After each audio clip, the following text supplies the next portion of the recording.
Si Leila Alcacid, anak ng OPM icon na si Ogie Alcacid, ay opisyal nang ikinasal sa kanyang longtime boyfriend na indie singer-rapper na si Curtis Smith, Mito Faby. Ikinasal ang couple noong May 29, 2025, sa isang intimate na seremonya sa Australia, na dinaluhan ng pamilya at malalapit na kaibigan. Ang bride, na nakasuot ng puting gown na may draped cape, ay nagniningning habang naglalakad sa aisle kasama ang kanyang ama. Si Mito naman, na nakasuot ng klasikong itim na suit, ay masayang-masaya habang sila'y nagpapalitan ng mga pangakong pag-ibig sa ilalim ng maaraw na kalangitan at luntiang paligid.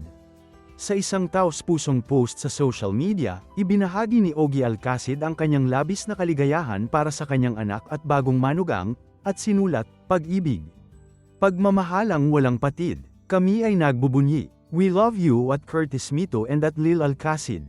The Lord bless you both." Ibinahagi rin ng proud na ama ang isang larawan kung saan kasama niya si Mark Morrow, asawa ng dating misis ni Ogie na si Michelle Van Amiren, habang magkasama nilang inihatid si Leila sa altar. Kabilang sa mga dumalo ay ang kapatid ni Leila na si Sarah, ang asawa ni Ogie na si Regine Velasquez Alcacid, at ang kanilang anak na si Nate, kasama ang iba pang mga kaanak at malalapit na kaibigan.